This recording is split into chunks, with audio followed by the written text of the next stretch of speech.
नमस्कार, पत्रिका संवाद देख रहे हैं आप और मैं हूं आपके साथ गोहित कौशिक। एजुकेशन एक ऐसी चीज जो पेरेंट्स अपने बच्चों को हमेशा देना चाहते हैं, साथ ही उसका एक ऐसा महत्व है जो समाज को बदलने में भी काम करता है। इस मुद्दे पर बात करने के लिए कि एजुकेशन में क्या कुछ बदलाव आने चाहिए, साथ ही एजुकेशन को किस तरीके से और ज्यादा एनहेंस करना चाहिए, इस मुद्दे पर बात करने के लिए हमारे साथ मौजूद है सीडी ग्रुप के प्रिंसिपल निशु यादव जी। उनसे जानेंगे क्या कुछ उनकी राय है और क्या कुछ उनका कहना है। मैम, सबसे पहले तो बहुत बहुत स्वागत है आपका। Thank you so much. Ma'am, क्या लगता है आपको कि जिस तरीके से टेक्नोलॉजी बढ़ रही है, साथ ही बच्चे जो है टेक्नो फ्रेंडली हो रहे हैं और एजुकेशन जो है अभी किताबों में सीमित है, किस तरीके से लगता है आपको क्या कुछ चेंजेस जो है इसमें आने चाहिए? बहुत इंटरेस्टिंग सी बात है। आपने ये जनरेशन्स के बारे में सुना ही होगा। There is a millennial generation, then there is Gen Z, then now we have Gen Alpha and then beta is going to come. अगर हम कंपेयर करके देखें तो जो मिलेनियंस थे, राइट, 1986 टू 1996 के आसपास की जनरेशन की बात है, तो उस टाइम पर क्या इम्पोर्टेंट था? सबसे पहले हमें इकोनॉमी को देखना होगा। उस टाइम की 70% इकोनॉमी एग्रीकल्चर बेस्ड थी। तो इवेंचुअली लोग पढ़े या ना पढ़े, they knew it that agriculture is available for them to foster them, right. उसके बाद जो बच गए कुछ लोग, जो अगर हम 30% जो इकोनॉमी है, उस टाइम मैन्युफैक्चरिंग इंडस्ट्रीज आने लगी थी, सर्विस सेक्टर थोड़ा इवॉल्व होने लगा था। BSNL वगैरह सब उसी टाइम के, अगर आप आइडिया अगर लगा के देखेंगे तो उस टाइम जो बच्चे स्कूल जाते थे, उनके पास जो एजुकेशन को जो ड्राफ्ट किया गया था, जो करिकुलम बनाए जाते थे, जो कोर कंटेंट पढ़ाया जाता था, जो सब्जेक्ट्स पढ़ाए जाते थे, they were majorly maths, science, SST, English, maybe language and some other 1 or 2 subject which included the life skills, not so profoundly जैसे आज अवेलेबल है, राइट। तो उस टाइम पर अब आप बात करेंगे डेमोग्राफिक डिवीजन का, तो उस टाइम पर आप देखेंगे इतनी पॉपुलेशन भी नहीं थी। एक बूस्ट आया है लेटर फेज में। तो कंपटीशन जॉब प्रोफाइल सर्विस के लिए बहुत कम था, बिकॉज ज्यादा पॉपुलेशन किस में इंडल्ज थी? वो इंडल्ज थी एग्रीकल्चर में। तो जब कंपटीशन कम है और जॉब प्रोफाइल जो अवेलेबल है, जो बच्चों ने करियर ऑप्शन चूज करने हैं, वो लिमिटेड थे। जैसे कि मेडिकल में डॉक्टर बनना, उस टाइम आप देखते होंगे क्रेज होता था, अरे डॉक्टर बन गया, इजंट इट, इंजीनियर, और मे बी इन आर्मी और पुलिस लाइन, ये दो, और may be teaching profession, limited profession. Exactly. तो कंपटीशन भी कम था। अगर अब हम टर्न करें जेन जी के तरफ, राइट, उसमें आप देखेंगे टेक्नोलॉजी का बूम हुआ। आपने देखा होगा सोशल मीडिया प्लेटफॉर्म्स इवॉल्व हुई और बहुत सारे एंगेज होने के ऑप्शंस और टूल्स हमें मिले विद वर्ल्ड।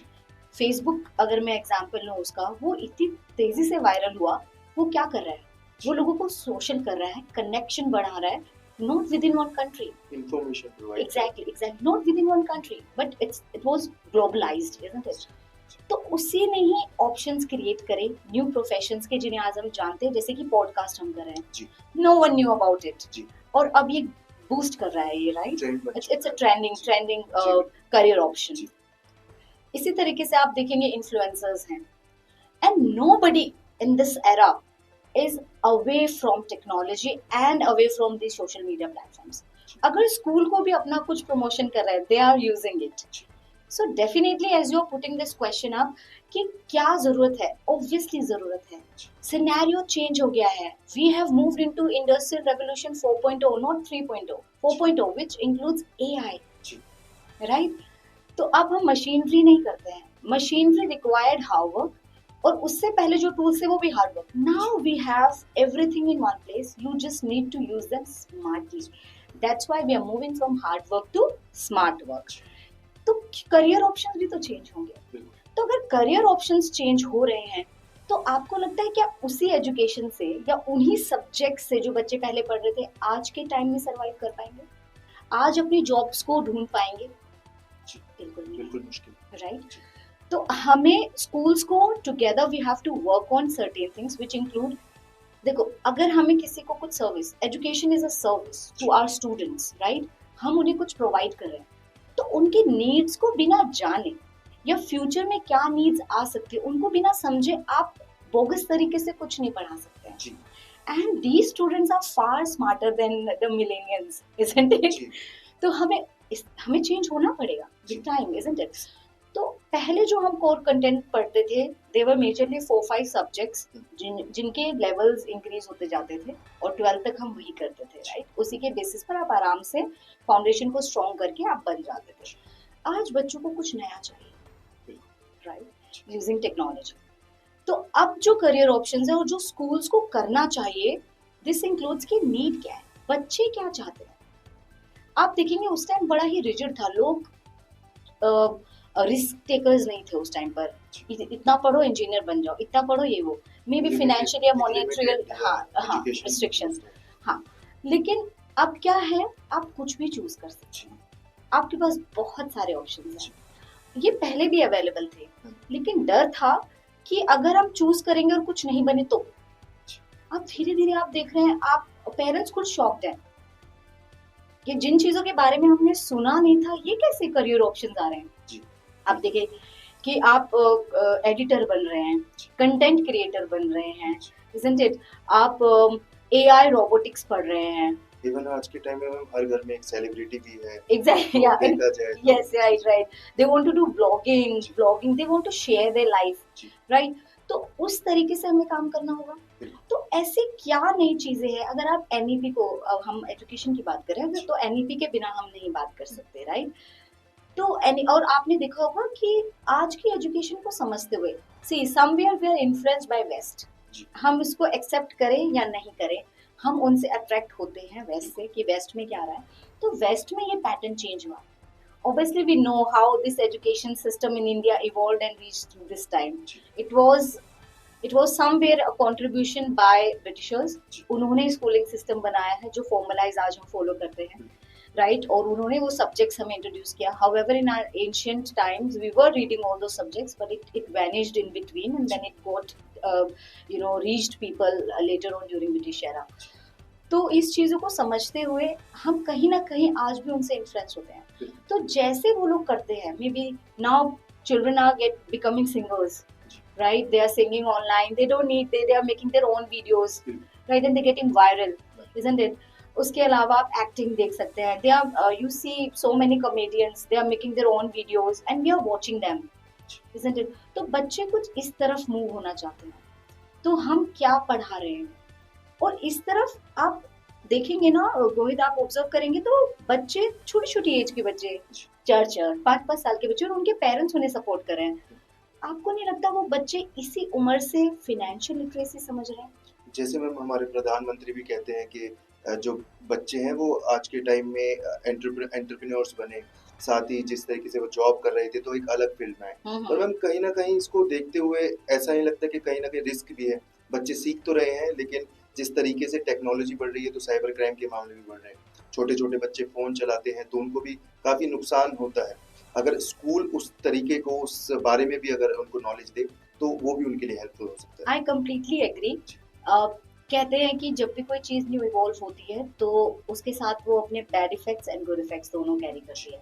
तो definitely it's a school responsibility कि वो इन बिटवीन उन्हें गाइड करते रहें, राइट? उनकी एनर्जी को चैनलाइज करते रहें, उनको अवेयर करते रहें।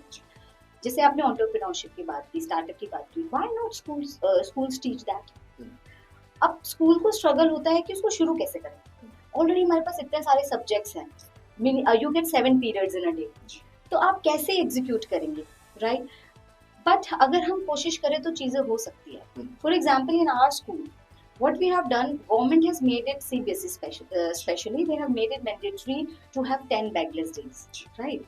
अब 10 bagless days को आप सोचिए ना, profoundly कैसे impactful बना सकते हैं, result oriented बना सकते हैं। So what we did, we have started in our school, every Wednesday is a bagless day, not just 10 bagless days. This makes around 40 bagless days in a year.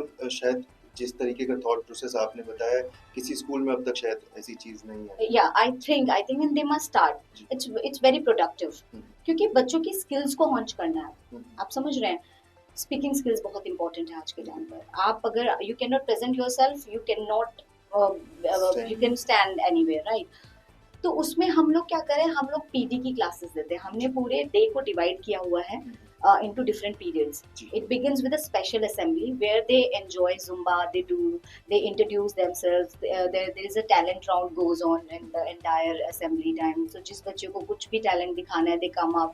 तो आप देखने से क्या हो रहा है, बच्चे अपने presentation skills को सीख रहे हैं, जी है ना, उनको polish कर रहे हैं. After this PD, they go for their club activities. सो हमने बहुत सारे क्लब्स के ऑप्शंस दिए हैं. जैसे बच्चे आजकल क्या चाहते हैं, they want to learn about startups. जी so we have initiated a startup club जिसमें वो एंटरप्रेन्योरशिप जो स्किल्स हैं उनको. तो मैम पर्टिकुलर कुछ क्लासेस के लिए फिक्स है या फिर मतलब आप सेकंड या फिर प्राइमरी से ही शुरू उसको मतलब कर देते हैं? No we have started it with from first grade to 8th grade. 9th से 12th के बच्चे अभी अपने बेस को स्ट्रॉन्ग कर रहे थे because they are more fond towards JEE NEET preparation and all the entrance examinations. They also get their due.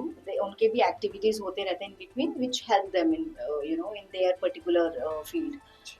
तो अभी 1st to 8th एक ऐसी एज ग्रुप होती है कि यहाँ पर बच्चा ये सब चीज़ों में एंगेज हो जाता है और उन्हें होना भी चाहिए, राइट.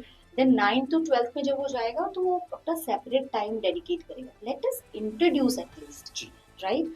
तो हम क्या करते हैं, फर्स्ट हमने 2 ग्रुप्स में डिवाइड किया है, 1st to 5th and 6th to 8th. तो उसमें क्या करते हैं, हमने सारे क्लब्स दिए हुए हैं. Startup club is there, photography club is there, environmental club is there, health and wellness club is there, then your art and craft club is there, your performing arts club is there, and there is debate club, there is poetry club, there is journalism club. तो बच्चे इतने, और जो उनकी choice है, only they can pick one club, right? Right. So एक साथ वो इतने सारी चीज़ों में नहीं एक्टिव हो सकते हैं. So they pick their favorite clubs. They get this day to spend in their favorite activities, right? तो इस तरीके से बच्चे सीख रहे हैं.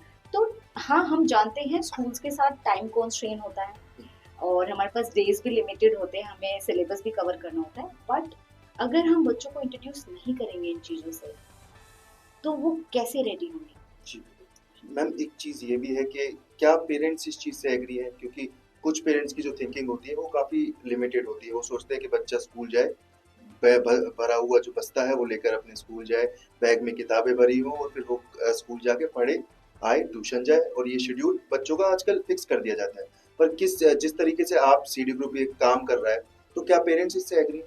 Yes, definitely.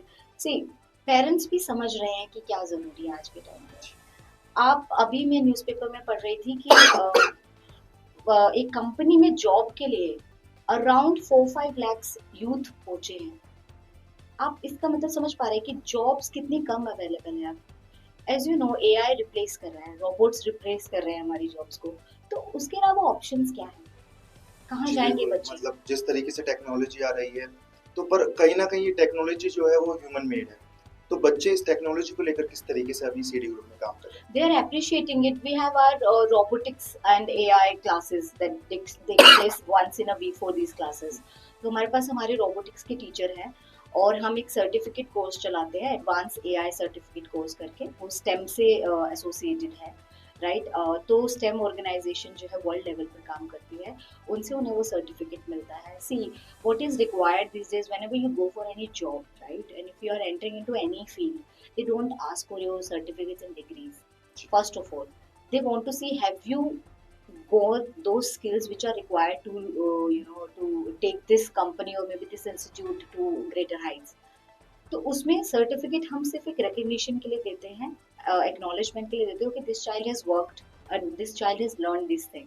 ये सर्टिफिकेट जो हम कोर्स कराते हैं, जो हम रोबोटिक्स क्लासेस देते हैं, it is based on Atal tinkering concept. लेकिन उसको और इवॉल्व किया है because you need to evolve every day now. आप एक चीज़ को 1 साल भी नहीं चला पाओगे, इतना चेंज हो रहा है ट्रेंड, राइट. तो हमारे बच्चे एआई और रोबोटिक्स को सीख रहे हैं, उसको यूज़ करके वो डिफरेंट चीज़ें बना रहे हैं.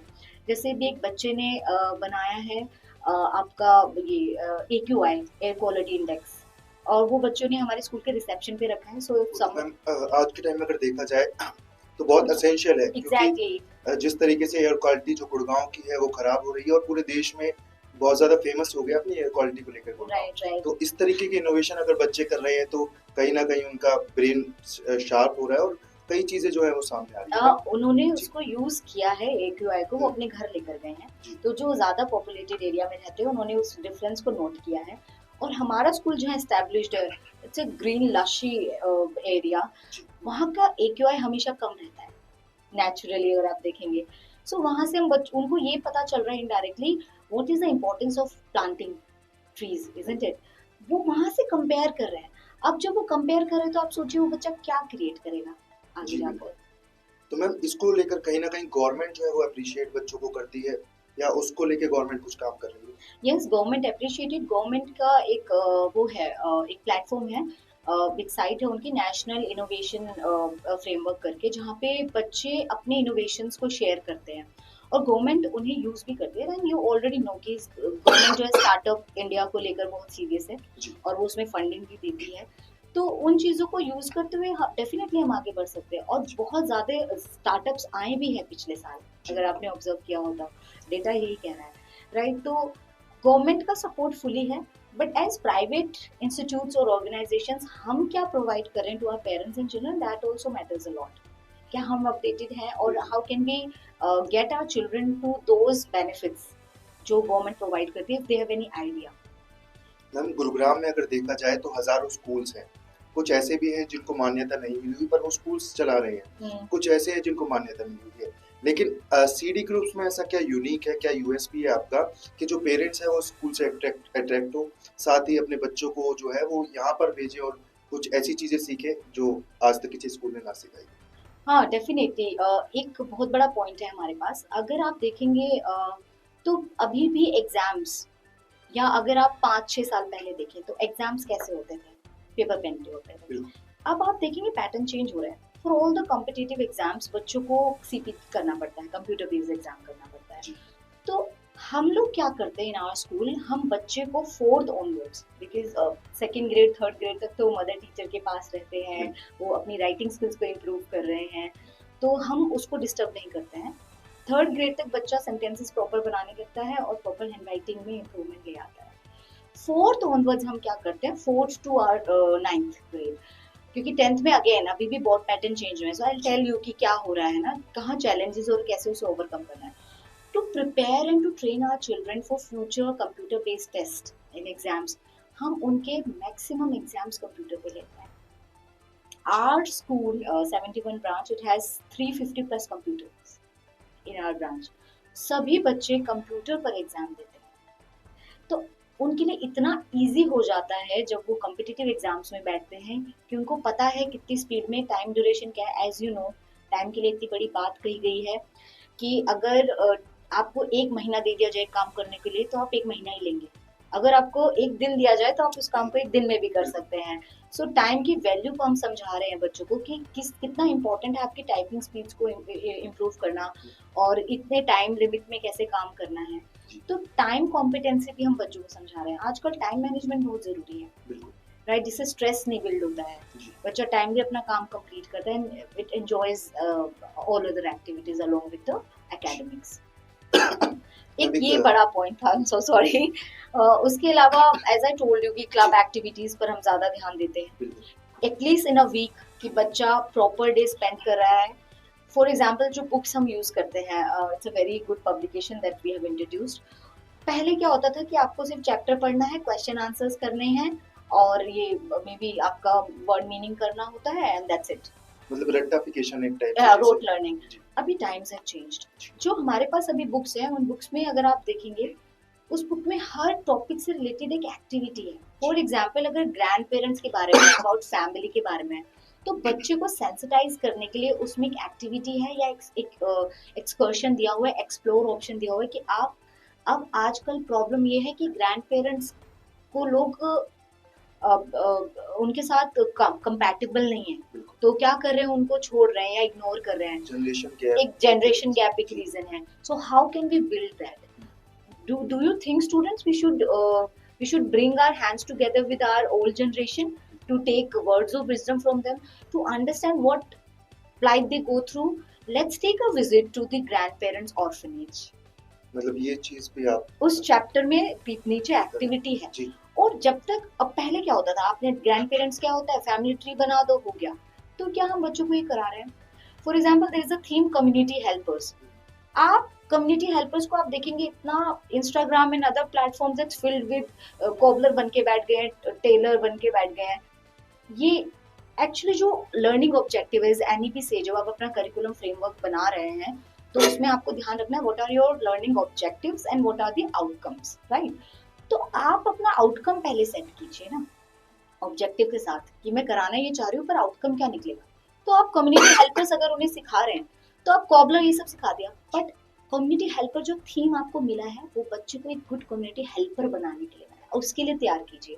सो what our students do when this theme goes on, they collect food from their homes, different materials, right, whatever is required. Recently they made on 26 January on the Republic Day कि India को हम कैसे support कर रहे हैं उसकी growth में। छोटे छोटे बच्चे, I am talking about pre primary which includes nursery to UKG, right, and at times in some school it's till second grade. So what they did, they brought some raw material, some got potatoes, some got onion and some got tomatoes and all that, and they made murmura and then they called the labor children and they feed like the fed. मतलब आप एक emotional connect भी बच्चों के साथ, It's emotional connect, it's all about making them life ready कि actually बेटा आपने ये कम्युनिटी हेल्पर पढ़ तो लिया है, आपने उसको यूज कैसे करना है लाइफ में। आपने कम्युनिटी हेल्पर, इनको सिर्फ पढ़ो मत डॉक्टर ये करता है ये करता है, आपको ये बनना है। तो वो बनते हैं जब वो डॉक्टर होता है या कोई नर्स होती है या टीचर होती है, वो एक्चुअली कर क्या रही है, क्या आप वो कर रहे हैं या आप वो करेंगे बड़े होकर। So what it takes to be community helper. तो इस तरीके की एक्टिविटीज दी हुई हैं and they are synchronized with multiple intelligences, बहुत सारे अप्रोचेस को यूज करते हुए। तो डेफिनेटली ऐसे पेरेंट क्यों नहीं पसंद करेगा। बिल्कुल। हम एक बात आपने करी थी स्ट्रेस को लेकर। स्ट्रेस अगर देखा जाए तो आज के बच्चों में काफी स्ट्रेस है। कई ऐसे केसेस भी आते हैं जब बच्चे, छोटे छोटे बच्चे जो है वो सुसाइड कर रहे हैं, माफी चाहूंगा, वो सुसाइड करते हुए नजर आते हैं। तो इसको लेकर क्या कुछ आपका स्कूल जो है वो कर रहा है कि बच्चे जो है वो स्ट्रेस फ्री रहें? जिस तरीके का स्ट्रेस उनके दिमाग पर स्कूल से आने के बाद फिर ट्यूशन जाते हैं और पेरेंट्स का स्ट्रेस, अच्छे नंबर लाने का स्ट्रेस जो रहता है, तो इससे किस तरीके से वो कोप अप कर पा रहे हैं? It's a very good question. Time management as I talked about, वो अगर हम बच्चों को इस उम्र में सिखा रहे हैं, आपको लगता है उस बच्चे को बड़े होकर स्ट्रेस आएगा? क्यों आएगा? द चाइल्ड नोज कि अगर मुझे पूरे दिन में इतना काम मिला है, that again I am saying now children have to be smart and they don't need to put their hard work into anything. आप स्मार्टली कीजिए ना चीजों को, राइट। तो हम अपने बच्चों को अभी से स्मार्ट टेक्निक्स बता रहे हैं अपनी चीजों को इजीली स्मूथली करने के लिए। जैसे मैंने आपको एक एग्जांपल दिया कंप्यूटर बेस्ड टेस्ट का, तो वो क्या हो रहा है, जो बच्चे computer based test 4th grade से नहीं दे रहे हैं या जो प्रैक्टिस नहीं कर रहे हैं, जैसे ही वो कॉम्पिटिटिव एग्जाम में बैठेंगे तो वो तो स्ट्रेस्ड होंगे, लेकिन हमारे बच्चे नहीं होते हैं, right, because they know how to do it, how to take it. तो हम ऐसे एक्टिविटीज इंक्लूड कर रहे हैं in between also bagless days. ये क्या है, ये रिवायरिंग करने के लिए है, रिजुविनेट करने के लिए उनके डे को और मे बी ब्रेन को, कि कैसे वो लोग रिफ्रेश फील करें और जो उनका डेली रूटीन चल रहा है, बुक रीडिंग चल रहा है, उससे हटकर लर्निंग बियॉन्ड बुक्स कैसे करें। So we call our club day as learning beyond books. तो लर्निंग स्टॉप नहीं हो रही है उन दिनों में, लेकिन बियॉन्ड बुक्स जा रही है। बुक में जो हमने पढ़ा उसको रियल लाइफ में कैसे हम देख रहे हैं, प्लेस कर रहे हैं। तो वो स्ट्रेस मैनेजमेंट में बहुत ज़्यादा हेल्प करता है। Time management is the only solution for stress management. और अगर हम उसको एक्टिविटी बेस्ड बना रहे हैं, नॉट जस्ट बिकॉज हर बच्चा अलग तरीके से सीखता है, हम एक बच्चे को एक अप्रोच से नहीं सिखा सकते। तो जब उनको इतने मल्टीपल अप्रोचेस से सीखना है तो हर बच्चे को समझ आएगा। तो जब उनका बेस स्ट्रॉन्ग होगा तो आगे जाके वो डेफिनेटली अच्छा करेगा। तो वहाँ stress, even we do parent counselling. कई बार ऐसा होता है कि घर पे बच्चे को कोई माहौल नहीं मिल रहा है, so we support our parents कि उसको हम कैसे इजी करें, right. For example extra classes होती है, I think most of the schools are doing, so we also do it. It's like tuition class, so we call our students for the later 1 hour और वो वहाँ कर उसे करते हैं। और तो बहुत सारी चीजें हैं जो हम कर सकते हैं और वो डेफिनेटली स्ट्रेस को कम करने में बच्चों की हेल्प करता है। हम एक आखिरी सवाल कि क्या मैसेज आप जो है वो पेरेंट्स और स्टूडेंट्स को देंगे, क्या कि किस तरीके से सीडी ग्रुप जो है वो बच्चों को नरिश कर रहा है और क्या मैसेज आप देना चाहिए? Okay, so we focus on 3 things, right? That is our motto as well: learn, achieve, and contribute. So the first step is we focus entirely on the academics. We take a balance of all the things. और यही life है। Life में कमाना भी है, family के साथ भी रहना है, you have to take time out for everything. अभी टाइम ही की कमी हो गई है आप देखेंगे तो it starts with time management only. तो हर चीज में हमें बैलेंस बनाना है, इजंट इट? तो हम क्या कर रहे हैं, हम लर्निंग को पहले फोकस कर रहे हैं. So we have best books that we can provide our students with. तो 5th ग्रेड तक हमारे बच्चे क्या करते हैं, अपना फाउंडेशन स्ट्रॉन्ग कर रहे हैं with play based activities, with these clubs and on other skill based activities. उसके बाद 6th ऑनवर्ड्स हम बच्चों को थोड़ा सा एग्जाम्स, या आप कह सकते हैं कि थोड़ी डिटेल लर्निंग की तरफ ले जा रहे हैं, more deep into the core concepts.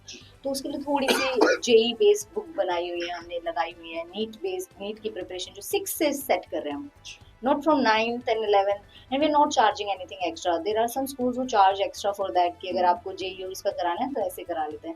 And the proportion अगर आप चेक करेंगे, परसेंटेज कितना उनके बच्चों का क्लियर करने का, it's same JEE या नीट क्लियर करने का. So why to pay extra? तो ये एक बेनिफिट है जो मेरे स्कूल में मिलेगा पेरेंट्स को.